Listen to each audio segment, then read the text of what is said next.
Welcome back. My name is Moose Henderson.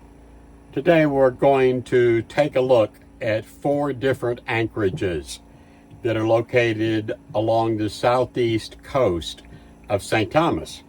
And when you come to St. Thomas and charter a catamaran or a boat of some kind, you're most likely going to come to one of these anchorages. All of these anchorages are covered in a cruising guide, such as this one about the Virgin Islands, but they tend to just tell you all of the positives and not really give you a complete picture. I'm going to give you the positives and the negatives, and of course this is all according to my opinion, and we all know what opinions are worth, but at least you'll get the viewpoint from someone who has stayed in all of these different anchorages and has visited all the marinas in this area. So let's go ahead and take a look at the chart, and I'll show you the general area that we're going to look at, and then we'll jump right into some video footage about each of these anchorages. And we'll start on the west side with Brenner Bay, and then we'll rotate on around to Secret Harbor, and from there we'll go across to Cowpet Bay, and from there to Christmas Cove. Well, let's jump right in. So here we have a nautical chart of the Virgin Islands, and this particular fold on the chart focuses on the area around St. Thomas. And the area that we're going to focus on for anchorages is right down here in the southeast corner. So this is Brenner Bay, right in this area here. And Independent Marina is up in here, and Compass Point is over here. And then as you come across to the east, this is Secret Harbor.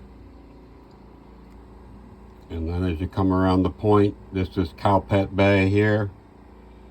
And the St. Thomas Yacht Club is right here on land. And then over here by Great St. James is Christmas Cove. So we're going to take a look at those 4 anchorages. As you enter Brenner Bay, seems pretty well protected from some angles, but it's not very well protected from an east or a southeast wind. It is protected from the north, and as you come around to the west, you're still pretty well protected. And then over here to the far west, almost southwest, is Cass Key. Cass Key is well known to the locals as Happy Island, and it's an unoccupied island that people come to. Some people come every day in order to just relax and enjoy the sunshine, a little bit of swimming, and so on. Most people tend to go over on the west side of Cass Key, right next to what is known as the false entrance, right next to the reefs. And you can do some barbecuing there, watch the hermit crabs run around on the island, watch the birds fly by, and just generally enjoy yourself. The anchorage out here near Cass Key is pretty nice. The water is relatively clear. The holding is a bit marginal because the bottom is about 60% grass and maybe 40% sand. If you get your anchor down in the sand, it is good holding, but if you get your anchor down in the grass, you're going to drag. So it's good to always use an anchor alarm. As we go into Brenner Bay, we come to Compass Marine and Independent Boatyard. So let's go ahead and run into the bay. And there's a number of charter boats that are stationed at Compass Point. And it's a pretty nice marina, all in all.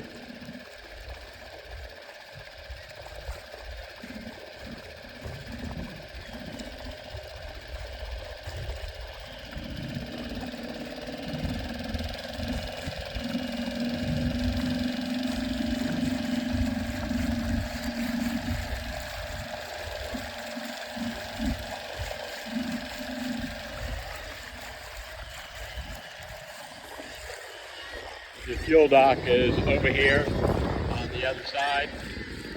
You can get gas, diesel fuel, and a few drinks. After Compass Point, then you come to Independent Boatyard and Marina. Independent Boatyard has 4 docks with a few boats on each dock.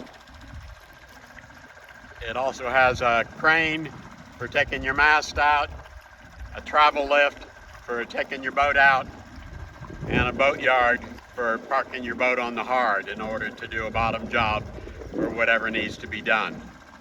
This is a do-it-yourself marina, but they also offer services to do the bottom for you and things such as that. The water in here tends to get pretty gross because this is somewhat of a hurricane hole and it tends to stagnate in here. They do not have any pump out facilities here, so I assume everybody pumps overboard, and that makes it pretty gross. There are liveaboards here. I would say at Independent there's probably 60 or 70 people who live aboard their boats. Not a bad place, but not a place I would want to stay long term. As you leave the marina and get out into the main body of Brenner Bay, on one side you'll see a number of boats anchored in very shallow water.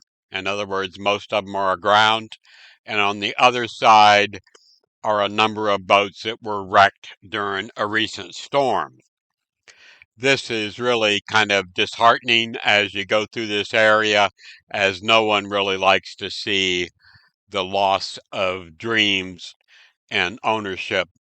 The next anchorage we're going to take a look at is known as Secret Harbor, and this is located just to the east of Brenner Bay and Nazareth Bay. And this is a very nice little anchorage, good for maybe 5 or 6 passing boats. The holding is relatively good, but the protection is somewhat marginal. You do have good protection from the north and a little bit from the east, but otherwise you're pretty exposed. The holding is pretty good, except when you get in very close to the hotel area. That tends to be a rocky outcrop type of area, and the holding is very bad. As you get farther out, the anchorage tends to be somewhat rolly, especially if you're in a monohull type like. But all in all, it's an excellent little anchorage for a day or so. Directly in front of the St. Thomas Yacht Club is Cowpet Bay. And this is an anchorage with a number of mooring balls. Fairly well protected. But it's also a private anchorage in the sense that I think most of the mooring balls are for the yacht club only. And you would have to either be a member of the yacht club, or maybe they allow people with reciprocity privileges to also anchor here. They do have a dock, and the dock has a good area for dinghies to land at, and that gives you a good access to the yacht club itself. Do have a number of sailboats here. Some of these are for racing, some of them are for training, and this yacht club is relatively active in the sense that it has a good racing program, and they do a number of regattas out in the main part of the bay out here. And this is the inside seating area.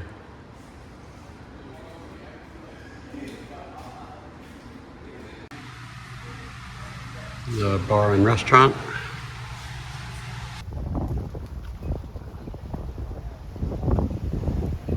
And if you're out on your boat and you need to be picked up, or you're here and you need to go out to your boat, you simply give 3 blasts on the horn and one of the launch drivers will take you out or come and get you. Instead of a horn, many people actually use a conch shell, which is kind of neat. The fourth and final anchorage we'll take a look at today is known as Christmas Cove. I did a video about Christmas Cove because it is such an iconic and beautiful anchorage, and I'll link that up here in the left-hand corner if you'd like to look at that. It is one of the most beautiful anchorages in all of the Caribbean. It is fairly well protected except from winds from the south and some winds from the west, but generally speaking, it's in a pretty good anchorage, but it is not a hurricane hole, so to speak. The water is almost crystal clear, beautiful sand bottom, very good anchoring. There are some mooring balls here, but they're not to be trusted. Just go ahead and drop your hook anywhere you see clear water. That will be your sandy areas. The water that looks a little bit murky or brown is the areas of seagrass, and you should avoid those. Along with the beautiful anchorage is also the pizza pie boat, and that is a real benefit to anyone who comes here and wants to swim and enjoy themselves and not have to cook. The pizza pie boat is located directly in the water, unlike a lot of restaurants that are next to the water. They will bring your pizza directly to your boat if they have the employees available to do it. So just call them up and ask them. They have a menu that is online, and they have a good selection of pizza, lots of drinks, and also some merchandise. So that's the good and the bad and the ugly for those anchorages. I thank you so much for joining us today. If you would, please give us that thumbs up icon, or like-a-roo as I like to call it, and we'll see you back here again on Moose Henderson very soon. Thank you so much. Well, maybe it's time to go for a swim here in one of these three anchorages. Actually, the only one that I would swim in is Christmas Cove, and that's where I'm at right now. So I'm going for a swim. See you later.